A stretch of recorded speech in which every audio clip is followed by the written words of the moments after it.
semua, Assalamualaikum warahmatullahi wabarakatuh. Perkenalkan, saya Dila Nuryanti dengan NIM B.22.06.035, Program Studi S1 Kebidanan Fakultas Kesehatan Universitas Mega Buana Palopo. Nah, video ini dibuat untuk memenuhi tugas dari mata kuliah Promotif dan Preventif pada Infeksi Menular Seksual. Dosen pengampu Ibu Arini Purnamasari, SST MKes. Jadi, mari kita saksikan videonya. Promotif kebidanan merujuk pada upaya untuk meningkatkan kesadaran, pengetahuan, dan partisipasi masyarakat dalam bidang kebidanan, seperti promosi kesehatan reproduksi, pelayanan prenatal, persalinan yang aman, dan perawatan pasca persalinan. Jadi ini meliputi pendidikan kepada individu dan kelompok mengenai pentingnya perawatan maternal yang baik, serta akses yang tepat terhadap layanan kesehatan reproduksi. Nah, kalau tadi promotif, sekarang adalah preventif dalam pelayanan kebidanan. Jadi preventif kebidanan adalah upaya untuk mencegah timbulnya masalah kesehatan pada ibu hamil, ibu bersalin, dan juga bayi melalui berbagai strategi seperti pemeriksaan rutin selama kehamilan, imunisasi yang diperlukan, edukasi tentang gizi yang baik, jadi peningkatan kebersihan juga, dan sanitasi, serta promosi gaya hidup sehat.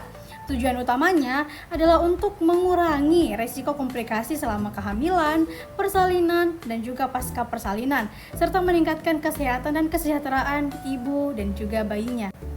Jadi promotif dan preventif pencegahan infeksi menular seksual pada remaja melibatkan pendekatan yang holistik untuk meningkatkan kesadaran, mengubah perilaku, dan mengurangi risiko penularan IMS.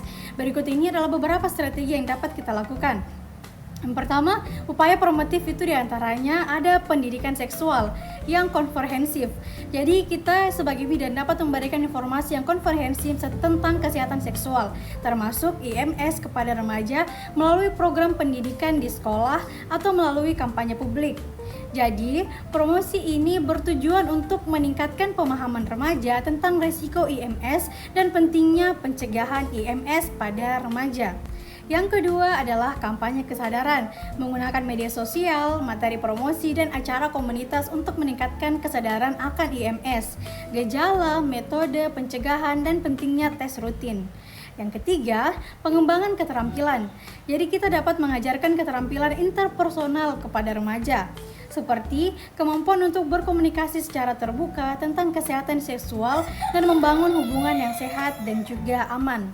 Nah, yang keempat, kita dapat bekerja sama dengan organisasi masyarakat, pusat kesehatan remaja, dan lembaga pendidikan untuk menyediakan sumber daya yang mendukung inisiatif promosi kesehatan seksual, terutama di kalangan remaja. Upaya preventif yang dapat kita lakukan adalah penggunaan kondom. Jadi, kita mengajarkan kepada remaja untuk menggunakan kondom dengan benar dan konsisten selama setiap hubungan seksual untuk mencegah terjadinya penularan infeksi menular seksual, meskipun kita tidak membenarkan hubungan seksual ataupun pergaulan bebas di luar nikah. Yang kedua ada vaksinisasi, mendorong remaja untuk mendapatkan vaksinisasi HPV dan vaksin lainnya yang tersedia untuk melindungi dari IMS tertentu yang dapat dicegah dengan vaksinisasi.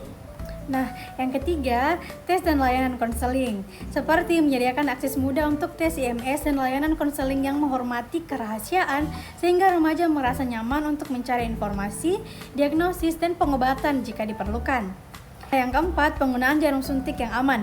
Edukasi tentang bahaya berbagi jarum suntik dan pentingnya menggunakan jarum suntik steril untuk menghindari penularan IMS melalui aktivitas yang beresiko. Nah, yang kelima, komitmen untuk perubahan perilaku. Jadi dapat mengembangkan program untuk mendukung perubahan perilaku yang positif, termasuk mengurangi jumlah pasangan seksual, menghindari alkohol dan obat-obatan saat berhubungan seksual, dan menghormati pilihan seksual yang sehat. Nah, jadi dengan mengintegrasikan pendekatan promotif dan preventif ini, kita dapat menciptakan lingkungan yang mendukung remaja untuk mengambil keputusan yang sehat terkait seksualitas mereka, mengurangi resiko penularan infeksi menular seksual, dan meningkatkan kesehatan seksual secara keseluruhan, terutama pada remaja.